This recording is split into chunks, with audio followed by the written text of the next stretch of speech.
দ্বিতীয় আমাদের শহীদ মাঠ ছিল রামপুরায়, যেটি আমাদের যেখানে ম্যাসাকার করা হয়েছিল। আপনারা দেখেছেন যে কিভাবে টিভি সেন্টারের সামনে গণহত্যা চালিয়েছিল। তৃতীয় শহীদ মাঠ আমরা এই আমাদের হেডকোয়ার্টারে করেছি, যেখান থেকে আপনার হেলিকপ্টারে করে আমাদের জুলাইতে ভাইদের পরে কিভাবে গুলি করা হয়েছে। চতুর্থ শহীদ মার্চ আজকে আমরা ট্রাইব্যুনালে এসেছি, আন্তর্জাতিক আদালত ট্রাইব্যুনালে আমরা এসেছি 7 মাসে একটি রায় ঘোষণা করতে পারে নাই।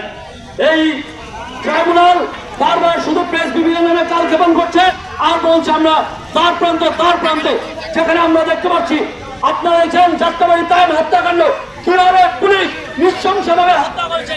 তার বাবা এখনো বলছে তার কয়টা গুলি লাগে একজনকে, তার বাবা নিজেই যে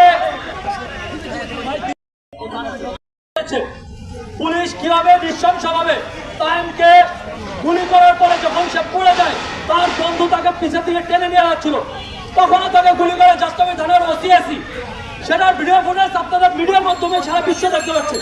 সেখানে তার রায় ঘোষণা করতে ট্রাইব্যুনালে 7 মাস লেগে যায়। এটা ট্রাইব্যুনালের জন্য ধিক্কার।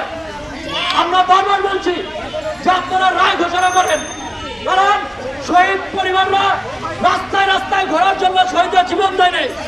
শহীদরা বাংলাদেশকে একটি কল্যাণ রাষ্ট্রে পরিণত করার জন্য তারা জীবন দিয়েছে। আমরা সেখানে বলছি আমরা একটি কল্যাণ রাষ্ট্র গঠন করার জন্য প্রতিটা সময় দেশের জনগণ এগিয়ে আসছে, সেই জনগণের রক্তের ঋণ আপনাদেরকে পরিশোধ করতে হবে সবার আগে। সেখানে ট্রাইব্যুনালের এই গরিমসি এবং কালক্ষেপণ আমাদেরকে ভাবাচ্ছে যে আগামীর বাংলাদেশ জনকল্যাণমুখী বাংলাদেশ হবে কিনা। আমরা যে বিচার ব্যবস্থাকে স্বাধীন বিচার ব্যবস্থার জন্য কথা বলছি, সেই বিচার ব্যবস্থাকে আরো হবে কিনা সেই জন্য আমরা সন্দেহান।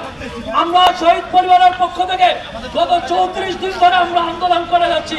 শাহবাগে জুলাই মঞ্চ গঠন করে আমরা বারবার বলছি যে গণহত্যার বিচার করতে হবে এবং যেই দল যেটি সংঘবদ্ধভাবে একটি দল যে গণহত্যা চালিয়েছে আওয়ামী লীগ, তাকে নিষিদ্ধ করতে হবে।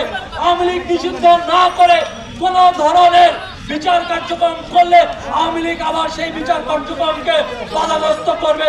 কারণ আপনারা ইতিমধ্যে দেখছেন তারা বিভিন্ন জায়গায় তাদের লেসপেন্সার দিয়ে মিছিল করছে এবং আদালতকে তারা হুমকি দেওয়ার চেষ্টা করছে যে তারা এখনো আছে বাংলাদেশে এবং তারা বাংলাদেশের জনগণকে প্রতিহত করতে প্রস্তুত। আপনারা দেখছেন তারা ভিডিওতে অডিও বার্তা দিয়ে বাংলাদেশের মানুষকে হুমকি দিয়ে যাচ্ছে, এখনো সেই আওয়ামী লীগকে এখনো নিষিদ্ধ করছে না। এই জন্য আমরা বলছি বিচারিক প্রক্রিয়ায় না